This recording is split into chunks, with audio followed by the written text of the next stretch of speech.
Welcome back to Living with a Classic, and we're in my 1975 Jaguar XJ6, and this is just after I fixed the fuel pump, or hopefully fixed the fuel pump in this car. It kept stalling on me, and we found it had really dirty points because it has a point breaker system inside the fuel pump. They were really dirty. I've cleaned them up. Also, the next time I order parts, I will order some new ones to replace them, but they should be good for now. So I thought, let's go on a test drive. It's a gray, miserable, windy day. I had plans to film an outside video today, but that's not going to happen. It's way too windy. You're not going to be able to hear anything. So I thought we'll go on a test drive. We'll see. It won't be a very long drive. I'm going to go sort of a loop around my house, so I still have good walking distance home in case something happens. And then I thought we'd do a little vlog and sort of talk about what's going to happen on the channel from now until about December. We're going to start it up. So if everything goes well, I'm going to pull it outside. We'll let it sit and warm up for 10-15 minutes or so. Make sure that nothing happens. The pump still runs. All that's fine. We'll go out for a test drive. All right, there we go. Still have to do something about that exhaust shield. I thought I had fixed it, but seems like I haven't. So I will have a look at that. It only does it when cold and it goes away, so it's an annoying issue. Okay, I've just pulled up around my house. I'm gonna let this thing sit here and idle for 10-15 minutes or so. Everything's fine, we'll go for a little drive. Pump is ticking along nicely still. Seems to be working as it should. I'll wait another 5 minutes or so before we head out. It's about 10-15 minutes later. We're still running. It's up to operating temperature. The AED, or it's not really a choke, but sort of choke has turned off on the car. We're down to correct idle, up to operating temperature. And the great thing is that after the last job with the head off and the last oil change, we still have excellent oil pressure all the time. So I think that's just going to get better and better with each oil change. All right, let's head out for a little drive.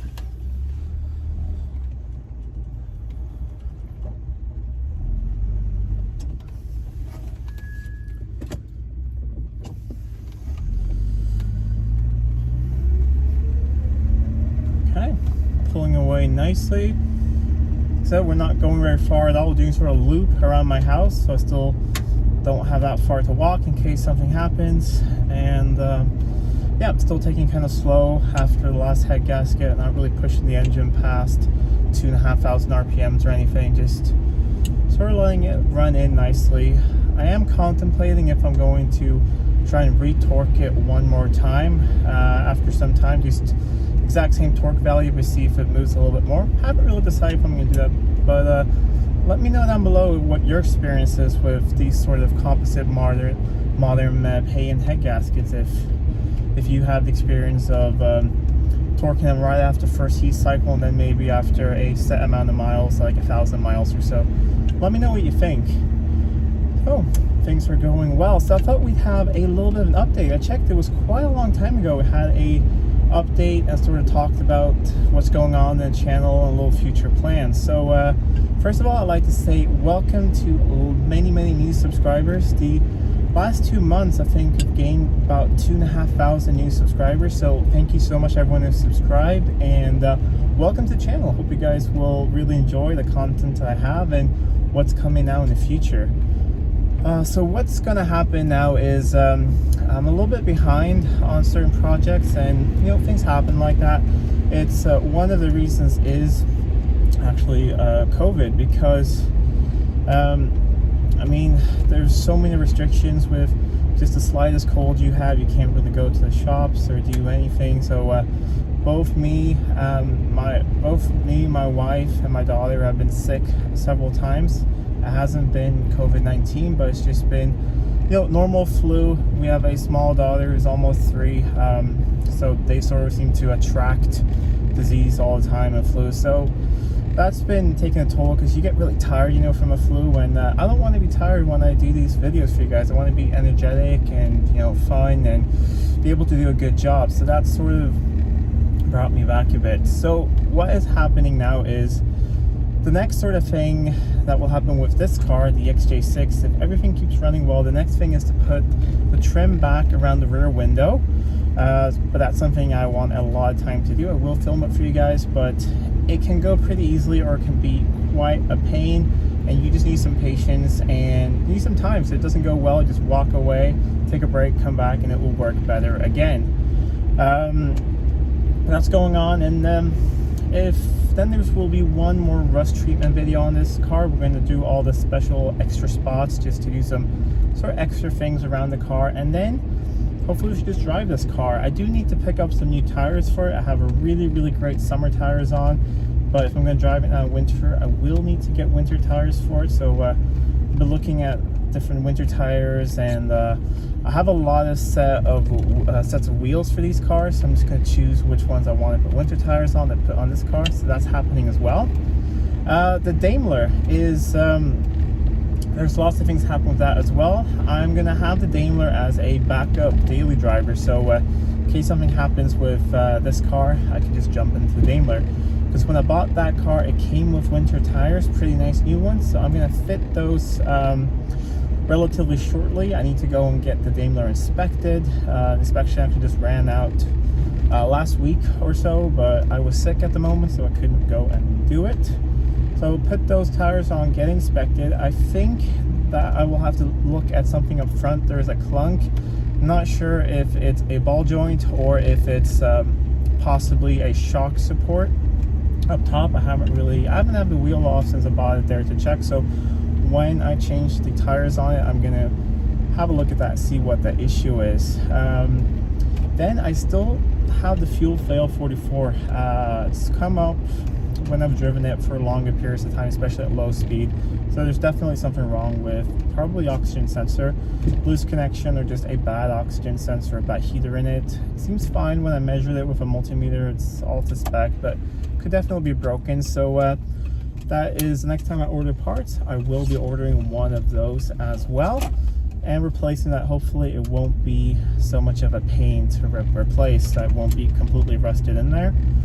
After that, it should be pretty good, I hope. I still got to replace all the coolant hoses. I have a whole set of those. I still need to remove the pump for the suspension up front. I do have the bracket or the blanking plate to put there instead. That needs to be done, and sort of a project longer forward is to do some more cosmetic things. I do want to replace the headlining in it because it's sagging. That'll be a fun project as well. We'll see, maybe that will be something this winter or something at least before the summer. I want to do that because if you drive it with the sunroof open at the moment, you get just foam particles all over the car, and yeah, it's no fun. So I just cleaned that car, and then I went for a nice drive with the sunroof open. When I came back, there's foam everywhere. So let's just say I haven't cleaned the inside since. So that's what's going on with those two cars. They're the ones that are going to be driven mostly. However, the XJ12, I do want to get out driving again. It's just, I've been, sick, so first put that car on the back burner at the moment, focusing on getting this thing up and running, and I'm very happy that it seems to be running fine at the moment, even though I just jinxed it. So knock on wood, and steering wheel and dash and everything. It's a lot of wood in this car, so that's a good thing. So I have purchased all new pipes for that, both rubber and metal ones, so I'm hoping to be able to replace all of that.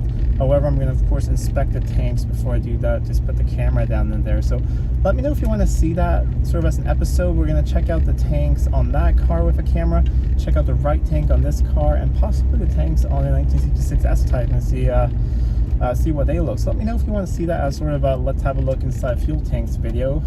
I've never looked inside them before, so I think that'd be sort of an exciting thing. So when that's done, that car needs to go get an MOT, and I want to do that pretty soon because I love driving that thing. It's a fantastic car with that V12. It runs so nicely, and I just want to, I don't want to let it sit because it's just going to deteriorate. I really just want to drive it. So when it's nice, sunny, dry winter days with no salt or nothing on the road, I'll take it out for some spins and use it. You'll see that, of course, on the channel as well. Then we have the 1966 S-Type. So the engine, we took the engine out, and I put that on sort of homemade engine holder on a pallet, and that has worked out really, really well. So I need to put that somewhere in my workshop, and don't know exactly when we're going to have a look at that engine, but will be sometime in the pretty actually I don't really know when we'll have a look at that engine. It will be sometime during the restoration of that car. So the next thing that needs to happen, which will happen pretty soon, is gonna completely gut the car as much as I can to make it as light as possible rolling shell, because where I rebuilt the XJ6 last, that little garage there, that's where I'm gonna put it, and I don't have any way of winching it in there or anything. It has to roll in there, so it needed to be as light as possible because it's a little bit uphill into that space. So it's just going to be removing doors, removing the interior. I'm just going to leave the dash, steering wheel, and front and rear suspension. That's about it. Everything else is going to be gone. And then that workshop is going to get turned into a sort of metalworking workshop. It's separate to everything else. I want to do metalworking with no other cars around. So I'm going to have to do something with the ceiling in there, put in better lights and a different workbench, and that will be a metalworking workshop. So that's I think something that will happen after December, that we're going to continue working on the workshop. But getting the car down there is something I want to get done in the next few weeks or so, because I need to make space up into the big workshop, because the 1999 S-Type V8 is going to get pulled up there with the tractor. I have a good used engine for it.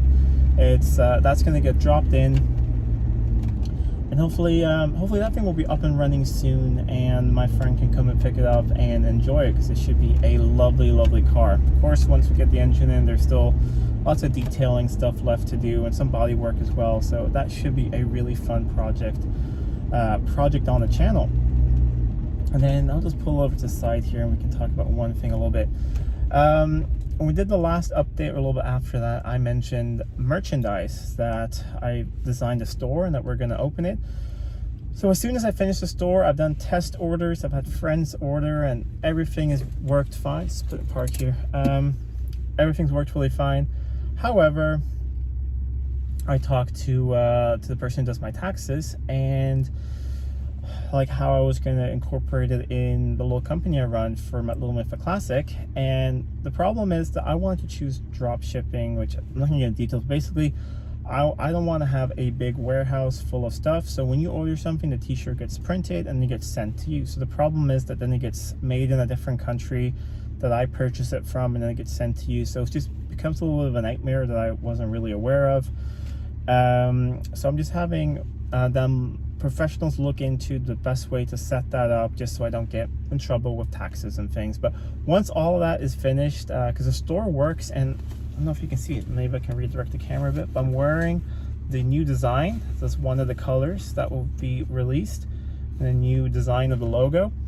So I'm really hoping that by the beginning of November, or at least sometime in November, hoping the store will be able to launch. And of course, as soon as it does, I'll show it to you guys. And I'm going to start with a couple t-shirt designs, and then of course I'm going to add things, and I want to add some mugs as well, and some beanies and things. But we're going to start just with I had 3 different t-shirts, well, same logo but 3 different colors. We're going to start with that. So sorry it's taking so long, but that's what happens. I just don't want to make any mistakes and have to pay for those later. All right, so let's continue driving. Sat there idling for a bit, and that seems to be fine.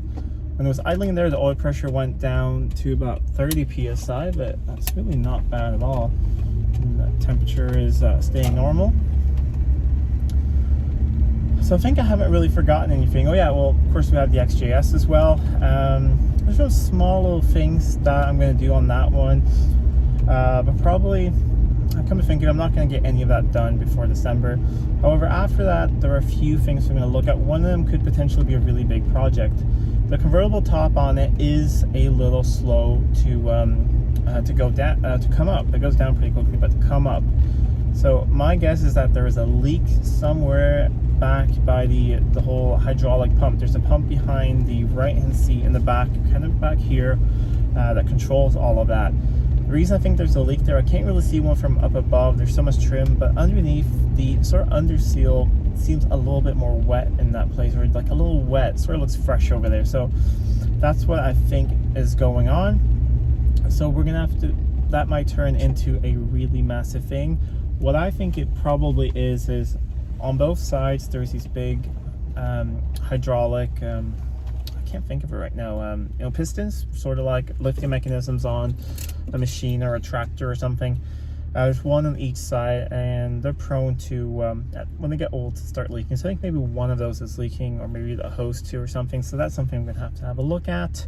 That will be for the 2021 driving season, which I hope will be a lot nicer of a driving season, that there will be opportunities for car shows and fun events and lots and lots more things. Okay, so we're back now, and I think this is the first sort of little vlog style video. It's just gonna hear that. I think it sounds pretty good actually.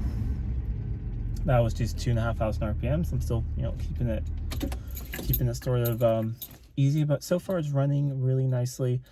And I want to thank you guys so much for all the encouragement and all the support, and especially all the tips as well. It's really nice to hear what you guys have tried, because I love learning new things. I know many guys watch this as an entertainment thing, and many people watch it to learn things as well.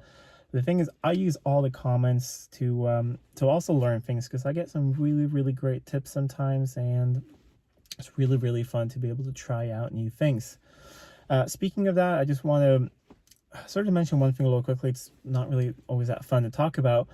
However, I do often get a lot of questions. Oh, why don't you try this? Or why don't you try that? A lot of it is also because this is done on a budget. This is my hobby. This is my free time. It's starting to take a lot of time actually with all these videos. So it's quite an extensive hobby at the moment.